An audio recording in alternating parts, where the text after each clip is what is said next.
Luke, hay algo que Obi-Wan jamás te dijo. ¿Qué?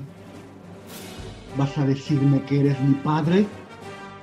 No, solo te recuerdo que ya va a comenzar Soñadores de Letras. ¿Ah? ¿Por Promo Estéreo? Sí, en Promosterio, donde la estrella eres tú.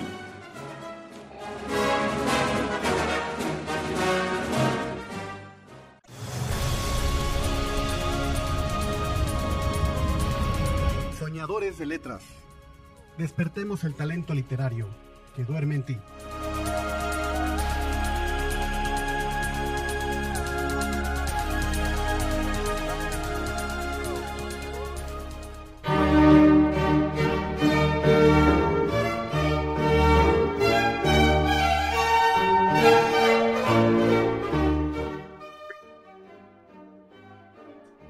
El escritor original no es aquel que no imita a nadie, sino aquel a quien nadie puede imitar.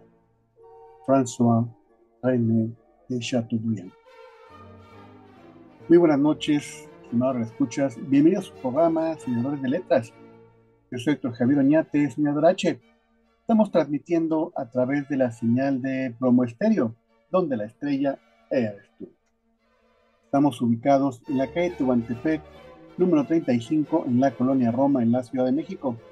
Nos pueden encontrar en las redes sociales, Facebook, Instagram y Twitter. Búsquenos como Orbe Promo. Si gustan bajar la app, esta se encuentra en la Play Store de Google. En la producción tenemos a Eric, a quien saludamos y agradecemos todo tu apoyo en este programa. Por supuesto, muchísimas gracias también a nuestros patrocinadores Visorus, Sistema de Administración Empresarial. El día de hoy platicaremos un poco del gran escritor francés François-René de Chateaubriand. Además, estaremos en comunicación con el doctor en historia Georg Leindenberger, con quien platicaremos de su nuevo libro sobre el arquitecto Hannes Meyer. En la música estamos escuchando el concierto para piano de Johann Christian Bach, un gran compositor alemán nacido el 5 de septiembre de 1735. Fue el 11º hijo del gran Johann Sebastian Bach. Al igual que sus hermanos, estudió música y composición directamente de su padre, pero él descubrió el estilo italiano y se fue a Milán para estudiar. A diferencia de sus hermanos, es el único que escribió ópera. Se negaba a tocar las obras de su padre, argumentando que eran muy complejas. Conoció a Mozart, aunque nunca fue su maestro. Se dice que lo tuvo en sus rodillas y que fue una gran influencia para el pequeño genio, quien modificó algunas de sus sonatas para convertirlas en conciertos para piano. En las efemérides, un 1 de septiembre de 1875 nace Edgar Rice Burroughs, un gran escritor estadounidense. Él es el creador del personaje Tarzán. Novelas un poco racistas, más de 25 novelas, aunque se dice que muchas de estas fueron creadas por escritores fantasmas. 2 de septiembre de 1894 nace Joseph Brod, escritor austriaco. Su obra más conocida, La Marcha Radetzky. 4 de septiembre de 1768 nace François-René Visconde de Chateaubriand, un gran escritor y político francés, de los primeros escritores románticos de su país. Durante la época del terror fue perseguido por la Revolución Francesa. Muchos de sus familiares fueron ejecutados. Cuando Napoleón tomó el poder, él fue secretario de la delegación en Roma. Sin embargo, Napoleón hablaba muy mal de él. Decía: es uno de los más viles aduladores que tengo, un fanfarrón. Solo posee el furor de escribir libros. Hasta que escribió algunos ensayos en contra de Napoleón y Gracias a eso tuvo que huir. Al restaurarse la monarquía, Luis XVIII lo nombró embajador en Berlín y Londres, pero cuando el rey Luis Felipe tomó el trono, no le quiso jurar lealtad y con eso finalizó su carrera política. Se retiró a escribir sus memorias, que tituló Memorias de Ultratumba. Sin duda fue una figura muy reconocida en la primera mitad del siglo XIX, tuvo gran influencia en los jóvenes de su época, incluido por supuesto el gran Víctor Hugo, y de sus obras más conocidas resaltan Atala, que fue escrita durante su estancia en Estados Unidos cuando huía de la Revolución antes de 1800, aunque este libro fue publicado hasta 1826. El 4 de septiembre de 1882 nace Leonard Frank, novelista y dramaturgo alemán, su obra más conocida, La banda de ladrones. 5 de septiembre de 1568 nace Tommaso Campanella, un gran filósofo y poeta italiano, de sus obras más conocidas, La imaginaria ciudad del sol. 5 de septiembre de 1914 nace Nicanor Parra, un gran escritor chileno, conocido como el creador de la corriente literaria antipoesía. Un 6 de septiembre de 1806 nace Juan Eugenio de Hartzenbusch, un gran dramaturgo español, su obra más conocida, Los amantes de Teruel. 6 de septiembre de 1905 nace René François Armand Sully-Prudhomme, un gran poeta y ensayista francés. Él fue galardonado con el Premio Nobel de Literatura en 1901. Su obra más conocida es el ensayo ¿Qué sé yo?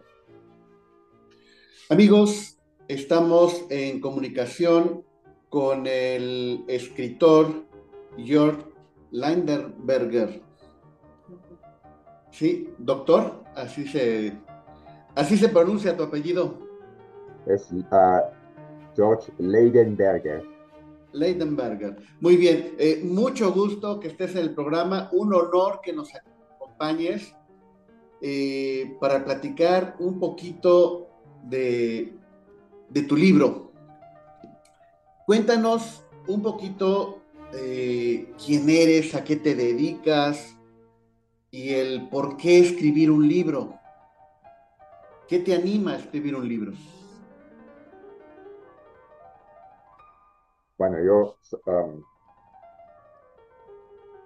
soy historiador, soy académico, como dicen, es decir, me formé en la universidad, um, estudié, nací en Alemania, pero a los 18 años empecé mi carrera universitaria en los Estados Unidos y pues estudié historia, tanto la maestría como el doctorado, y ya desde que vivo en México ya hace muchos años. También muy pronto pues me integré a ser profesor universitario en la Universidad Autónoma Metropolitana, Unidad de Iztapalapa. Y en ese sentido, digamos, el escribir y publicar libros es, digamos, parte de lo que se espera, ¿no? De un profesor investigador, así se llama además en la UAM la asignación. Somos docentes, pero también somos escritores que publicamos, investigadores, ¿no? Y claro, el producto más, uh, pues, cotizado o considerado más importante de una investigación sigue siendo el libro impreso, ¿no? En ese sentido, digamos, esa sería la principal razón. Ahora, yo desde niño, la verdad, siempre me ha gustado mucho la escritura, ¿no? En algún momento escribí cuentos, luego también tomé talleres de poesía y siempre me ha gustado también la literatura, ¿no? Excelente. Además de este libro del que vamos a platicar, has publicado, supongo, algún otro libro o Sí, ensayos. Sí, no soy muy prolífico, es decir, ya tengo unos 50 y tantos años. Pero bueno, tengo 3 libros principales que yo considero mis libros, que son, bueno, primero uno sobre la historia laboral de los Estados Unidos, es decir, es un estudio de los sindicatos en la ciudad de Chicago a inicios del siglo XX, que fue una ciudad industrial muy en rápido desarrollo y por tanto también el sindicalismo fue muy importante. Y los sindicatos también se involucraron en la política de la ciudad en cuestiones como el transporte público. Y esto fue mi tesis doctoral y con base en esto publiqué este libro. Y el segundo libro es un libro muy querido por mí porque, bueno, lo empecé ya viviendo en México y retomé el tema del transporte público para escribir un libro sobre la historia de los tranvías en la Ciudad de México.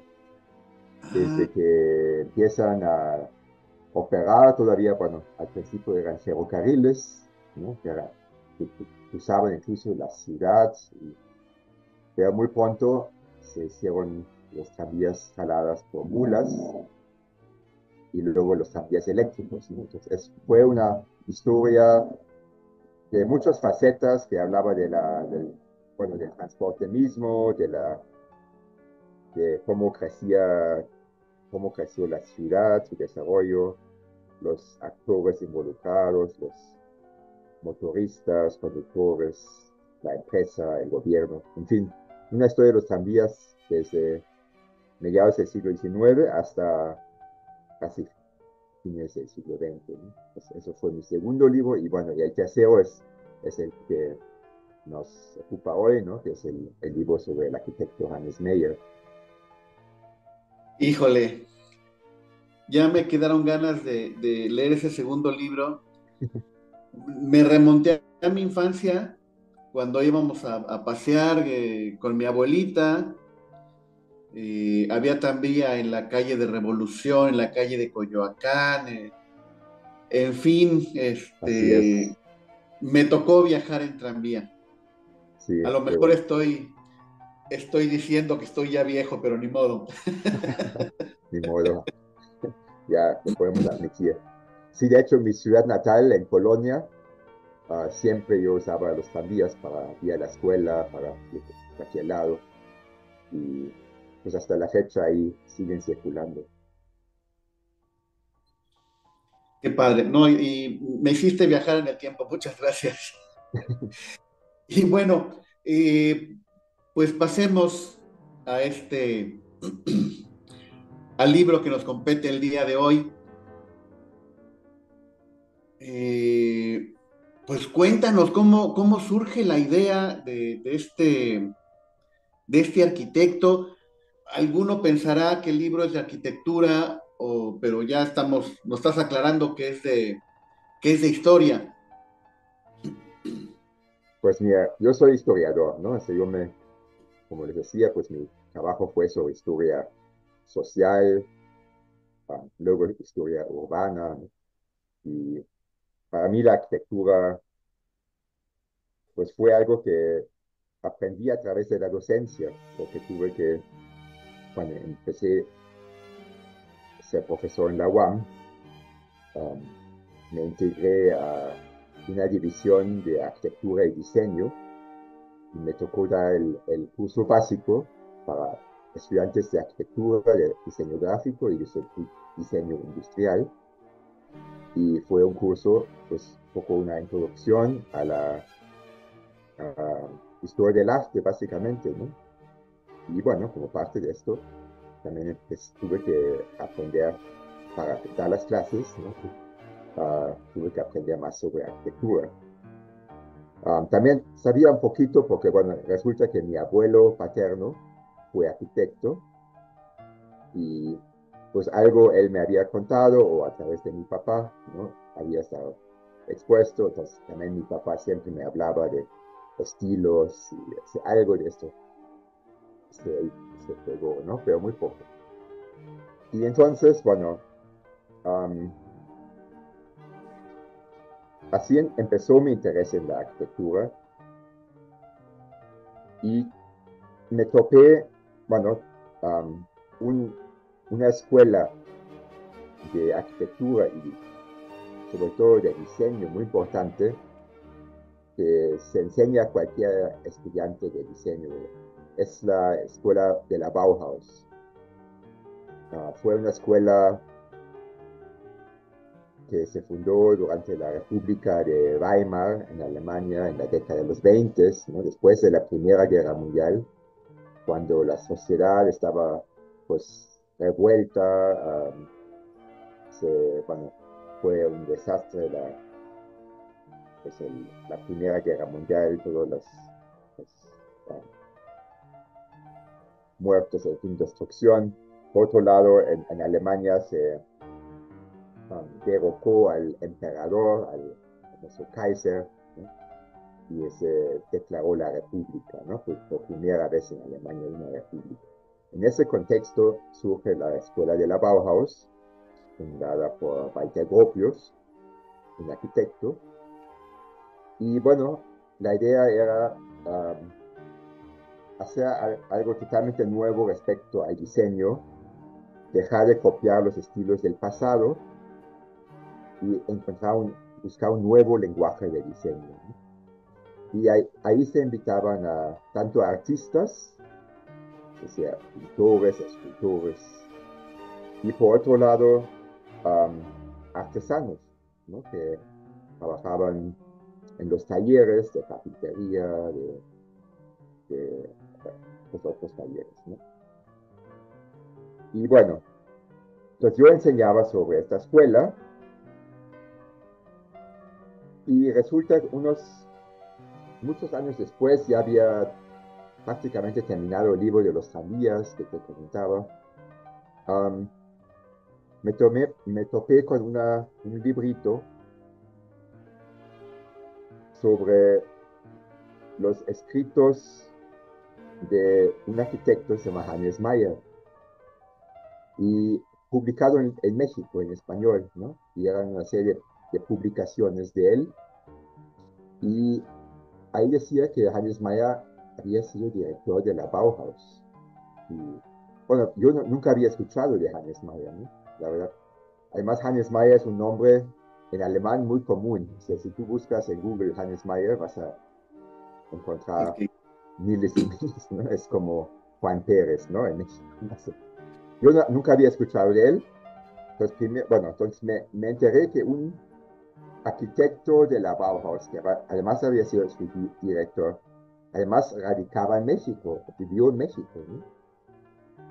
Entonces me asombró muchísimo. Y si uno revisa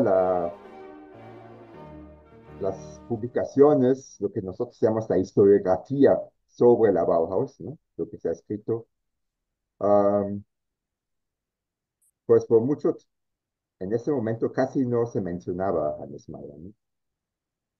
Y eso me dio mucha curiosidad. Y bueno, entonces empecé a indagar un poco. Y bueno, lo que más me fascinó fueron sus escritos inicialmente, porque realmente, aparte, bueno, escribió en la década de los 20, en los 30, ¿no? Y escribía de una forma muy creativa, un poco como todo el movimiento moderno en cualquier género, buscaba innovar, ¿no? Y su estilo era un poco parecido a los dadaístas, ¿no? Muy telegráfico, haciendo aliteraciones, ¿no? Palabras por el sonido de las palabras. Digo, textos promoviendo, hablando de su arquitectura o de la arquitectura, pero con un lenguaje muy, muy original. Así empecé a interesarme, digamos, en este personaje. Este personaje, Hannes Meyer, eh, eh, encontré por ahí lo poco que pude investigar, que construyó escuelas aquí en México. Y fue la década de los, bueno, durante la Segunda Guerra Mundial estuvo aquí en México, ¿no? Así es. Sí, en México, bueno, de hecho no. La respuesta es no. No construyó nada en México. Ah, Ah, ok. y eso es algo que siempre, bueno, mi hijo siempre se burlaba de mí, porque cuando me preguntaban eso, ¿no? ¿Qué construyó en México? Pues nada. Entonces mi hijo dijo, pues, pues pone el título de tu libro, el arquitecto que no construyó nada, ¿no? Dice. Bueno, pero resulta que Hannes Meyer llega a México en 1938, todavía durante el cardenismo. Para ese entonces Meyer se ha vuelto socialista y de hecho después de ser director de esta escuela alemana, la Bauhaus, se fue a la Unión Soviética, porque para él era el país de la gran oportunidad de ser arquitecto urbanista en un contexto pues para apoyar un país con cuyo sistema él se identificaba plenamente, ¿no? Entonces llega a México en parte porque había escuchado que había también un régimen medio socialista, ¿no? Con Ah, Lázaro Cárdenas. con Lázaro Cárdenas, y además estaba buscando trabajo porque como era ya como, pues sí, considerado comunista y tuvo que huir de la Unión Soviética por las represiones del terror de Stalin, ¿no? En contra de, bueno, en contra de mucha gente, pero también en contra de los extranjeros que había ahí. Entonces tuvo que ya salir de ahí, regresó a Suiza, su natal Suiza, él es de Suiza, y pues no consiguió trabajo, ¿no? Entonces también por eso um, llegó a México para buscar trabajo. Ahora en México, Perdón que te interrumpa. Cuando estuvo en Rusia, él llegó a conocer los famosos gulags, estas prisiones soviéticas, o fueron algunos de sus compañeros los que estuvieron ahí.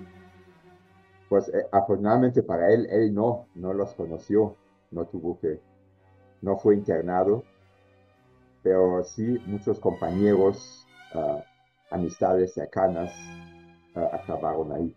Lo que pasa hoy en día sabemos, ¿no? De la, pues, del costo de vidas, de la enorme violencia, ¿no? Que se ejercía.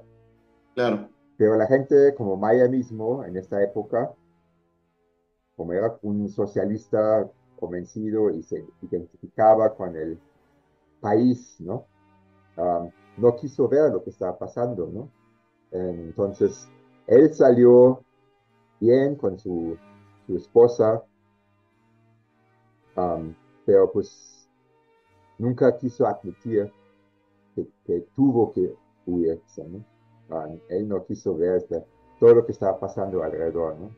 Y, pues así es la historia. Como historiadores sabemos más que a la gente que estudiamos, ¿no? Pero bueno, en México realmente su trabajo fue otro.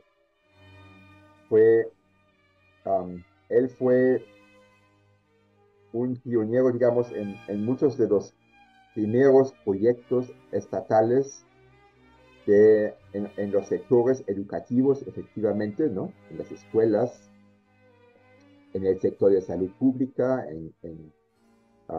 hospitales del IMSS, en la planeación regional, como por ejemplo en Cuautla, y el diseño también de manzanas, es decir, manzanas urbanas, ¿no? Um, y en ese sentido nunca construyó, pero fue, digamos, un administrador que diseñaba los proyectos, ¿no? Por ejemplo, para el concurso de La Raza, el Hospital La Raza, como se abren concursos, ¿no? Se abren a arquitectos, él diseñó todos los parámetros de este concurso, ¿no? Suena como tú escribes una notita, ¿no? No, de hecho, ya hay todo un esquema previo muy detallado de cuáles son exactamente las necesidades, las funciones que hay que atender, los espacios correspondientes, ¿no? Requisitos técnicos, etcétera, etcétera, ¿no? Eso hizo para el Hospital La Raza, para este concurso. Um, en el caso también de otro tema importante, él diseñó los primeros programas de vivienda popular, digamos. Um, entonces diseñó incluso edificios, combinaciones de edificios multifamiliares, ¿no? De 4 o 6 pisos, otros individuales, cómo se deberían agrupar, cuáles servicios hay que incluir, ¿no? Hizo todo digamos, una planeación de ello, ¿no? Entonces, bueno, estuvo trabajando en ese tipo de cosas y si quieres luego podemos conversar un poco más sobre esto, pero mi punto es, él estuvo entonces atrás de muchas de las primeras grandes obras, ¿no? Entonces, atrás de la Hospital La Raza, atrás de los multifamiliares que después va a construir Mario Pani, ¿no? Um, y pues eso fue su principal trabajo. Él por un lado, él se negó, no quiso nunca hacer casas para gente particular. Como su convicción era que el sector público era donde había que trabajar como arquitecto o diseñador, porque de esta manera pues, se podía hacer algo como hoy decimos para el pueblo, ¿no? Algo relevante. Entonces no quiso nunca construir ni una casa, ¿no? No sé, creo que su esposa lo lamentó porque vivía muy modestamente, o sea, no, en algún momento pues no tenían muchos ingresos, pero bueno, él lo quiso.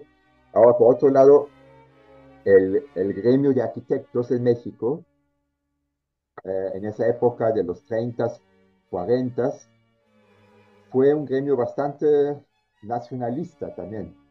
O sea, estamos hablando de la postrevolución, ¿no? Estamos hablando después del Porfiriato, cuando, como lo sabemos, durante el Porfiriato muchas obras claves fueron construidas por extranjeros, ¿no?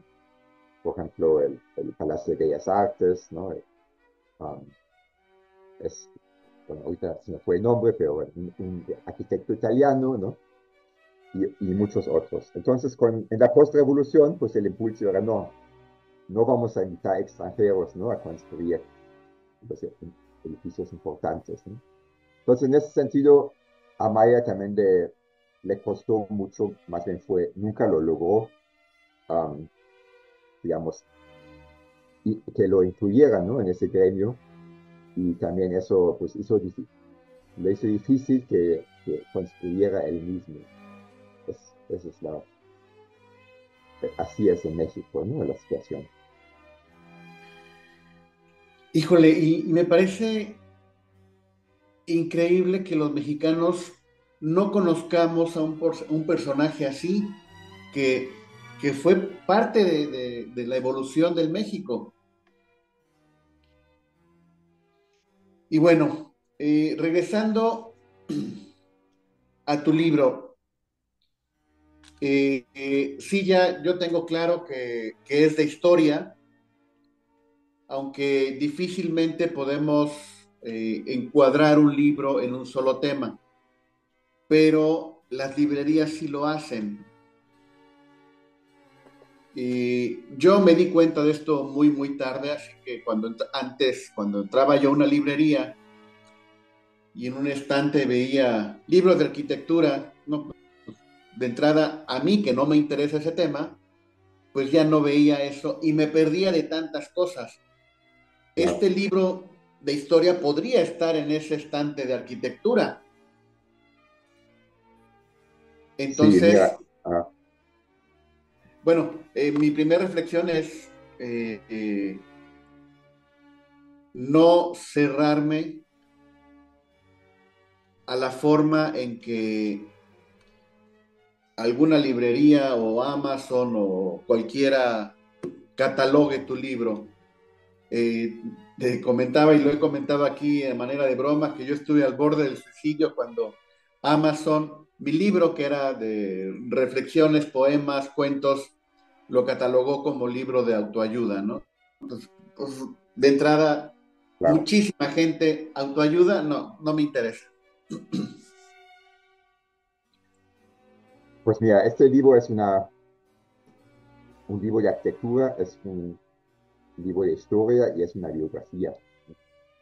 De hecho, inicialmente, para mí, principalmente, fue un libro de historia, porque bueno, yo soy historiador, ¿no? No soy arquitecto, y decía, pues, ¿cómo yo voy a escribir un libro sobre arquitectura, ¿no? Pues no tengo la formación de arquitecto. Y de hecho, mucho de lo que me tocó hacer fue aprender el lenguaje de la arquitectura, ¿no? Literalmente, o sea, los términos, ¿no? De la arquitectura y pues, entender cómo piensa, cómo trabaja un arquitecto, ¿no? Pero bueno, para mí fue inicialmente un libro de historia, es decir, um,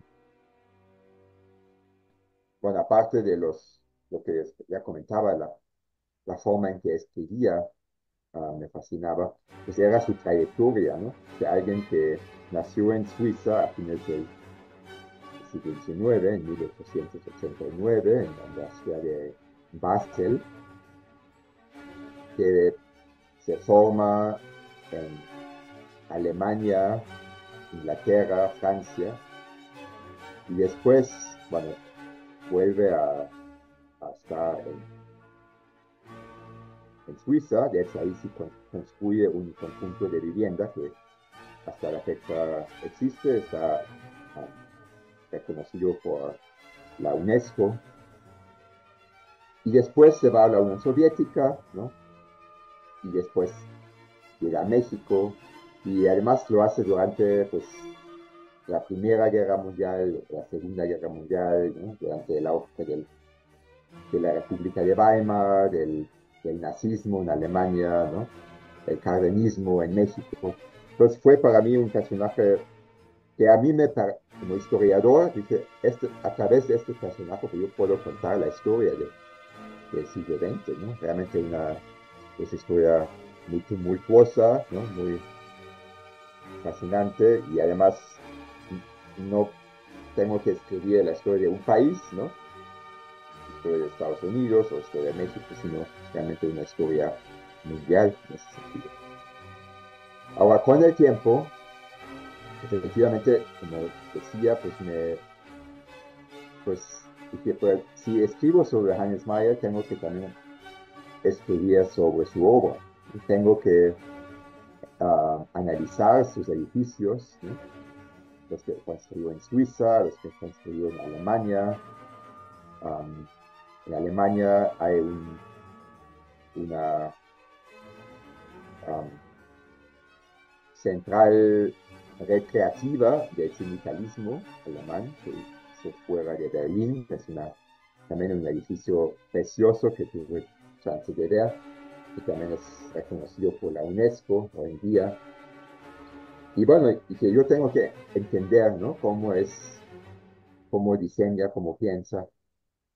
Y entonces, yo creo que el libro sí es una historia del siglo XX, de lo que esos eventos, procesos a que me refería, ¿no? Pero también es un libro sobre arquitectura, efectivamente, ¿no? Hannes Meyer fue el, uno de los líderes de lo que nosotros llamamos el movimiento moderno, ¿no? De un movimiento que rompió con los historicismos, eclecticismos, es decir, de, de casi lo que había sido una exigencia de los arquitectos de retomar algún estilo del pasado, ¿no? En sus obras. Y pues Mayer pues, um, rechazó todo esto junto con toda una generación de arquitectos como Le Corbusier, Walter Gropius, Mies van der Rohe, etc., ¿no? Y a su vez Mayer fue, por eso mi libro se llama um, Hannes Meyer y el movimiento moderno radical, porque fue pues, un radical. fue alguien que dijo, tenemos que realmente construir, diseñar y construir para el pueblo. Entonces tenemos que buscar maneras de construir lo más económico posible, pero también hacer habitaciones los más dignos posibles, ¿no? Y en ese sentido, pues fue un pionero en este movimiento. Entonces, el libro también es un libro sobre arquitectura, efectivamente, ¿no? Y por último, y esto es algo que realmente no surgió hasta cuando nosotros investigamos, incluso cuando empezamos a escribir, tenemos cierta idea, ¿no? Pero en el proceso de hacerlo, cambian los proyectos, ¿no? Claro. Y en mi caso, pues cambió totalmente porque, pues dije, bueno, yo voy a hablar a través de Maya de la historia universal, la historia de México, de Alemania, de Rusia, etcétera, ¿no? Y voy a través de Maya hablar de la arquitectura funcionalista, el movimiento moderno, el diseño, etcétera. Pero realmente en algún momento dije, um, pues, ¿qué pasa con su formación, con su vida privada, ¿no?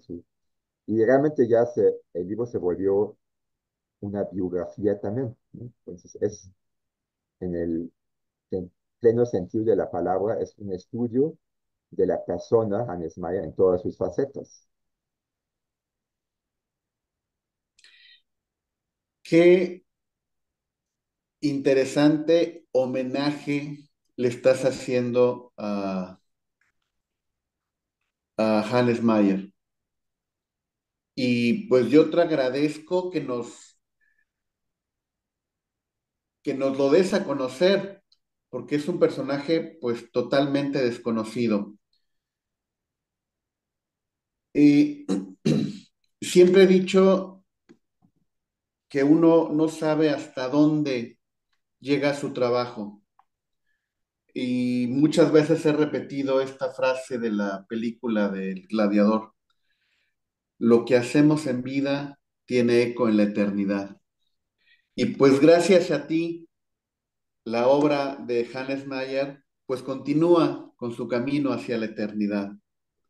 Y pues bueno, también tú estás generando una obra que va a durar, no sabemos cuántos años, cuántos arquitectos van a leer este libro o cuántas personas que no somos ni arquitectos ni historiadores vamos a leer este libro y reconocer en Hannes Mayer su vida y conocer la historia del siglo XX. Sí, digo, nada más sí me interesa obviamente que lo lean arquitectos y historiadores también, ¿no? Pero también, insisto un momento más, que es una biografía que creo que es realmente para cualquier persona interesado pues en este género, ¿no? Que yo creo que a través de las personas podemos contar muchas cosas, ¿no? Y en caso de Mayer, a mí también lo que es muy interesante es por qué una persona llega a ser lo que es, ¿no? O lo que hizo. Y pues Mayer fue ah, miembro de una familia de origen burgués, su papá era arquitecto, ¿no? Y, um, pero muy pronto perdió a su papá y su mamá con los cuatro hijos, pues no pudo, además ella se enfermó, entonces los envió a un orfanato, ¿no? Entonces esa experiencia en el orfanato creo que también en parte le empujó hacia pensar más sobre la comunidad, ¿no? Y empezar a pensar sobre lo social. Um, Su madre participó en el movimiento, lo que en esa época era el movimiento feminista. uh, Estoy hablando antes de la Primera Guerra Mundial, ¿no? Y entonces ahí también estuvo um, expuesto a temas sociales, a temas de la socialdemocracia. Y bueno, también el libro toca obviamente sus amistades, sus amoríos, sus amantes, esposas, tuvo dos esposas, por lo menos dos amantes, entonces también está ese lado, ¿no? Que no es, sí, por un lado es obviamente la parte luego divertida del libro también, ¿no? Ah, pero no es solamente, digamos, así un poco de chisme, ¿no? Para eso, sino explican muchas cosas también, ¿no? Es decir, su búsqueda de, bueno, primero sus tiempos más aventureros, ¿no? Privados coincidían con su atrevimiento en lo que diseñaba, ¿no? Hacía unos diseños muy radicales, muchos que no se construyeron también porque pues, no eran considerados adecuados, ¿no? Para sus tiempos. Y luego Maya, pues después ya busca ya hacer trabajos un poco más, digamos, menos atrevidos o más asentados. Y, pues formó una familia, ¿no? En México, bueno, llegó aquí a México con una hija y tuvo otro hijo. En fin, toda esta parte privada para mí fue muy importante para entender el personaje. Muy bien, pues antes de cerrar este tema, ¿dónde podemos conseguir este libro? Bueno, el libro se vende en Amazon, ¿no? Es Georg Leidenberger. Aquí es un libro publicado en inglés actualmente. Um, yo decidí escribirlo en inglés, bueno, uno porque puedo hacerlo, porque me formé en los Estados Unidos, entonces puedo escribir en inglés, ¿no? Pero sobre todo porque como Maya nunca estuvo en Estados Unidos ni en Inglaterra, bueno, en Inglaterra estuvo brevemente como joven, pero nunca trabajó en el mundo anglosajón, digamos. Hay muy poco escrito sobre él en inglés. En alemán hay algo, ¿no? Escrito, y en México también hay algunos estudios centrados en su obra misma, ¿no? Entonces, cuando yo dije, ya voy a hacer este proyecto, dije, no, pues lo voy a escribir en inglés para que, bueno, uno se conozca en el mundo anglosajón y dos, porque Maya era un internacionalista, ¿no? Era alguien que estuvo en todas partes y, bueno, el inglés sigue siendo una de las lenguas francas, ¿no? Idiomas que pues, son de los más comunes. Entonces, Pero bueno, pronto eso es hoy en tendremos día, claro, para nuestros lectores en México, eso es más difícil, ¿no? Quizás um, leerlo en inglés. Ojalá que si se animen, yo pues mi lenguaje está porque es escrito de una forma muy accesible, ¿no? Y bueno, también eventualmente estoy buscando ya la posibilidad de conseguir una traducción y sí, urgentemente hay que sacarlo en castellano. El libro está en Amazon ah, y bueno, básicamente, o bueno, si a través de ti alguien se interesa, yo puedo también conseguirles el libro con un descuento de autor que me dan y excelente. ofrezco esa opción. Muy bien, pues yo espero que sí sea mucha la gente que se anime a leerlo y ¿por qué no empezar a leer en inglés? Aunque haya gente que no sepa inglés, es un buen pretexto para aprenderlo. Claro, Yo siempre he dicho que aprendí inglés con los Beatles, oyendo yo canciones. también. Bueno, ¿y qué dice? Pues muy bien. Eh, tratando con la curiosidad de qué dice una canción en inglés, pues entonces, pues ya, empiezo a escuchar y a leer también en inglés. Pero antes de cerrar este programa, además de que eres académico, historiador, tú tienes un hobby que he tenido el gusto de probarlo, eh, esos pasteles. Cuéntanos un poquito de esa faceta que tienes. Bueno, ya estamos entrando en mi propia biografía, lo cual está bien. Um, bueno, yo siempre desde niño me gustaba, por alguna razón, la repostería. Mi tío me regaló un libro de repostería, empecé a hacer pasteles en la casa. Y mi abuela materna siempre nos mandaba a cada Navidad un, un pastel que es especialidad de fin de año, ¿no? Que se llama Stollen. Stollen, ¿no? Y el Stollen es um, entre pastel y pan, es levemente dulce, es hecho de una masa de levadura con mucha mantequilla, muy sabroso, tiene frutas secas, almendras, un relleno de una pasta de almendra. Y bueno, nos llegaba cada año un paquete del Stollen de mi abuela. Y cuando yo me fui a temprana edad, ¿no? A los 18 años a vivir a Estados Unidos, pues ya no disfrutaba de este deleite, digamos, y en algún momento le pedí la receta a mi abuela del Stollen, me lo mandó, ¿no? Pero todavía tengo la receta, que además era a su vez de su abuela, imagínate, entonces es una receta que va muchas generaciones atrás, ¿no? Y bueno, empecé a hacerlo, al principio no me salió tan bien, pero ya con el tiempo me salió y para uso personal. Y ya en México empecé a regalarlo también a algunos amigos.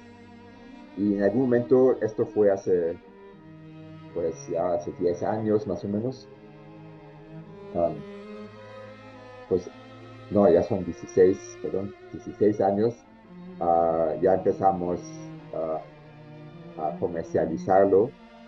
Um, Nosotros somos Repostería Leiden, igual que mi nombre, ¿no? Repostería Leiden. Y a partir de noviembre hasta enero, pues hacemos este Stollen y otros pasteles de tipo alemán, austriaco. Bueno, ese es sí es un hobby, aunque a fin de año se pone bastante, ya es como un negocio, pues, ¿no? Y trato de dedicarme a esto y dejo en lo que se pueda un poco la parte académica al lado, ¿no? Y bueno, entonces también algún día podremos leer la historia de ese pastel. Pues tiene una historia interesante, es algo que tiene mucho, se fundó en Alemania Oriental, en una ciudad que se llama Dresde, y es de la Edad Media, desde la Edad Media, um, y la forma del pastel, del Stollen, se supone que es como el niño Jesús, que es como envuelto, porque son como capas, se envuelven. um, y bueno, entonces siempre se comía en la Navidad. Ahora la gente en algún momento dijo que la receta original no tenía mantequilla, era un pan bastante seco. Bueno, tenía fruta seca, ¿no? Pero no tenía mantequilla. Um, y entonces en algún momento los panaderos, reposteros de esta ciudad dijeron, pues, ¿por qué no incluimos mantequilla, ¿no? A la receta. Pero curiosamente, para hacer esto, no era que nada más lo podían hacer, sino tuvieron que pedir permiso a nadie menos que el Papa, al Vaticano, a solicitar el permiso de incluir mantequilla en esta receta. Y bueno, el Papa pues dice, adelante, ¿no? Bueno, entonces a partir de noviembre empezamos a hacer los pedidos. Así es. Gracias. Bueno, Esto es más accesible y más fácil digamos, digerir. que el libro. Muy bien. Cuando comiencen a hacer los pasteles, ya sea que nos mandes alguna nota o si podemos volver a platicar para hacer algo de historia de la repostería, pues te avisaré, ¿no? Pero sí me gustaría, además de promover tu libro, promover tus pasteles. Bueno, qué amable, muchas gracias, Héctor. Y te agradezco muchísimo haber abierto ese espacio en tu programa. Sé que es un programa pues, que abarca muy diversos temas de las publicaciones, de las letras. Y pues para mí es un honor poderte haber hablado de mi estudio.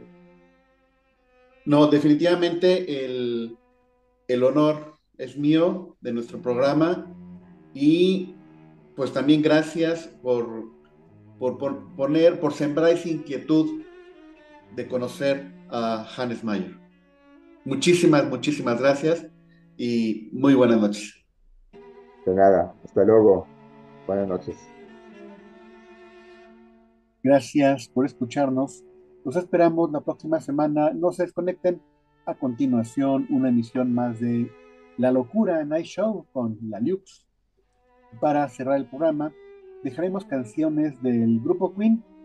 Su vocalista Freddie Mercury nació un 5 de septiembre de 1946.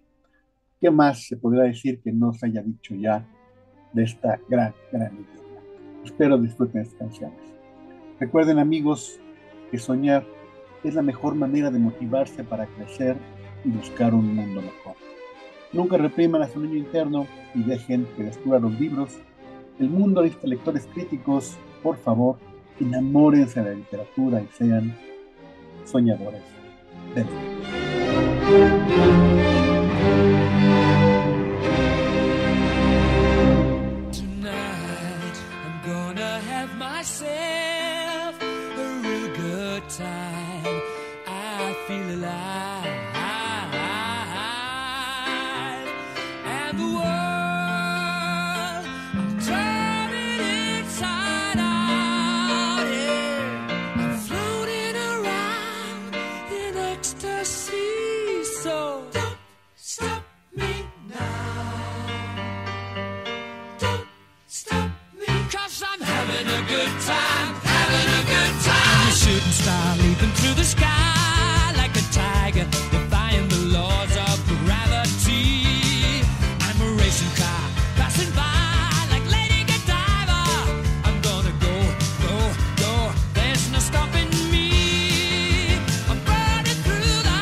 Each morning I get out my diary, can barely stand on my feet. Take a look at yourself in the mirror and cry. Lord, what you did to me is I have spent all my years in believing you, but I just can't get no relief. Lord, somebody, ooh, somebody, can anybody find me somebody to love? Yeah. I work hard every day of my life. I work till I ache my bones. At the end of the day, I take home my holiday.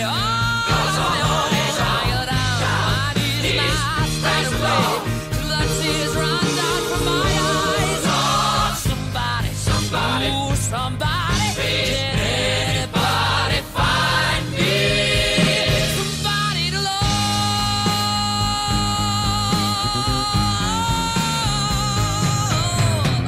He works hard every day. I try, but everybody wants to put me down. They say I'm gone crazy. They say I got a lot of water in my brain.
Someday I'm gonna be free. Find me somebody to love. Find me somebody to love. Find me somebody to love. Find me somebody to love. Find me somebody to love. Find me somebody to love. Find me somebody to love. Find me somebody to love. Find me somebody to love. Find me somebody to love. Somebody, somebody, somebody, somebody, somebody. Find me somebody, find me somebody to love. Can anybody find me somebody to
Despertemos del sueño de hoy. Nos escuchamos la próxima semana. Y gracias a todos por ser soñadores de letras.